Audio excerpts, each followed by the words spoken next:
اخلاق بھی قرآن میں ہیں, تجارت کے اصول بھی ہیں, شادی شدہ زندگی کے اصول بھی ہیں, ماں باپ کے ساتھ حسن سلوک بھی ہے, بچوں کی تربیت بھی ہے, پڑوسیوں سے معاملات بھی ہیں, استاد و شاگرد کے حقوق بھی بیان کیے گئے ہیں. یہ سارے فیلڈ اپنی جگہ پر, لیکن قرآن کا جو غازہ ہے, قرآن کی جو روح ہے, قرآن کا جو خالص شہد ہے, وہ کیا ہے؟ قرآن پڑھنے والے کو سب سے بڑی دولت اگر کوئی ملتی ہے تو اپنے نبی سے بے انتہا عشق کرنے کی دولت ملتی ہے. آغاز سے اخیر تک قرآن ہے نعت مصطفیٰ, محبوب کے بیان کا کیسا انوکھا ڈھنگ ہے.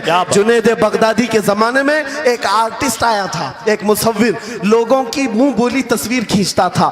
اگر کوئی آتا اپنی محبوبہ کے بارے میں کہتا, اس کی آنکھیں ایسی, اس کی ناک ایسی, اس کی بھویں ایسی, اس کی پیشانیاں ایسی, وہ اسی طرح سے تصویر نکالتا تھا. آرٹسٹ تھا اور لوگوں کی قطاریں لگی تھی اپنے اپنے محبوب محبوباؤں کی تصویریں نکالنے کے لیے, اس لیے کہ آپ کی طرح موبائل اس زمانے میں نہیں تھے جو ہر گھڑی کھینچ لیا کریں. وہ جنید بغدادی کا دور, آرٹسٹ تصویر نکالتا تھا. جب یہ بات پتا چلی, حضرت جنید بغدادی بھی اس مصور کے گھر چلے گئے, لائن میں کھڑے ہو گئے. جب آپ کا نمبر آیا تو اس مصور نے پوچھا, مولانا آپ کا کیا کام ہے؟ وقت کے سید الطائفہ, کہا میں نے سنا ہے تو لوگوں کے محبوباؤں کی تصویریں خوب بہو کھینچ کر دیتا ہے, میں چاہتا ہوں میرے بھی محبوب کی تصویر کھینچو. تو اس نے کہا بتاؤ. قلم لیا, بیٹھا, بتائیے آپ کے محبوب کا حلیہ کیا ہے؟ جنید بغدادی کہنے لگے, میرا محبوب کائنات کا سب سے حسین چہرہ رکھنے والا, جس کی بھویں ایسی تھی, جس کے گال ایسے تھے, جس کی پیشانی ایسی تھی, جس کے ہاتھ ایسے, جس کے پیر ایسے. اس مصور نے پوچھا بتاؤ نام کیا ہے؟ جنید بغدادی نے کہا محمد الرسول اللہ. اس مصور نے کہا رکو ذرا, یہ تصویر تو آلریڈی میرے پاس بنی بنائی رکھی ہے. جنید بغدادی نے کہا یہ کیسے؟ لوگوں کی آرڈر پر تو تصویر بناتا ہے, میرے محبوب کی تصویر پہلے سے کیسے رکھی ہے؟ اس مصور نے کہا بات دراصل یہ ہے, آپ جس سے محبت کرتے میں بھی اس سے محبت کرتا ہوں, ہم دونوں کا محبوب ایک ہے, اس لیے تصویر پہلے سے بنی رکھی ہے. جنید بغدادی نے کہا اچھا لاؤ تو ذرا ہمارے محبوب کی تصویر دیکھ تو لے. وہ مصور اندر گیا اور قرآن پاک لا کر کے جنید بغدادی کے سامنے رکھا اور کہا اے جنید کیا یہ میرے نبی کی تصویر نہیں ہے؟ آنکھیں دیکھنا ہو تو پڑھو, ما زاغ البصر وما طغى, چہرہ دیکھنا ہو تو پڑھو, والضحى واللیل اذا سجى, ہاتھ دیکھنا ہو تو پڑھو, وما رمیت اذ رمیت ولکن اللہ رمی, اگر قدم دیکھنا ہو تو پڑھو, لا اقسم بهذا البلد وانت حل بهذا البلد, اگر سینہ دیکھنا ہو تو پڑھو, الم نشرح لك صدرك ووضعنا عنك وزرك, اگر اس نبی کی گفتار دیکھنا ہو پڑھو, وما ينطق عن الهوى ان هو الا وحي يوحى, اس محبوب کی عطائیں دیکھنا ہو تو پڑھو, انا اعطیناک الکوثر. نعرہ تکبیر, نعرہ رسالت, فیضان قرآن مقدس, فیضان قرآن مقدس, فیضان خانقاہ مارہرہ, آغاز سے اخیر تک قرآن نعت مصطفیٰ محبوب کے بیان کا کیسا انوکھا ڈھنگ ہے. یہ تعلیمات اسلام کانفرنس ہے, قرآن کی تعلیمات سے یہ بات مجھے کہنا ضروری تھا.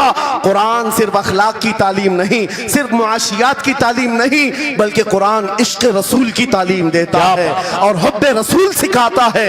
اس لیے ہم اسی حب رسول کے ساتھ اس جلسے کا اختتام کرتے ہیں. اس قرآن کی تعلیم ایرے غیرے سے بھی نہیں حاصل کرنا, بجھے ہوئے دل سے بھی نہیں لینا, اندھے لوگوں سے بھی مت پڑھنا جو قرآن تو پڑھا دیں گے قل هو اللہ احد, لیکن بعد میں یہ نہیں بتائیں گے کس پر اترا تھا. قرآن اگر پڑھنا ہے تو کنز الایمان سے پڑھا کرو, جہاں بریلی کا امام یہ بھی بتائے گا قرآن پڑھنے والا اپنے نبی کو یہ نہیں کہے گا میرا نبی میرے جیسا تھا یا اس کا علم ایسا تھا ویسا تھا, بلکہ بریلی کا امام بتائے گا قرآن پڑھنے والا اپنے نبی کو یوں کہے گا سرور کہوں کہ مالک و مولا کہوں تجھے, باغ خلیل کا گل زیبا کہوں تجھے, تیرے تو وصف عیب تناہی سے ہیں بری, حیران ہوں میرے شاہ میں کیا کیا کہوں تجھے, لیکن رضا نے ختم سخن اس پہ کر دیا, خالق کا بندہ خلق کا آقا کہوں.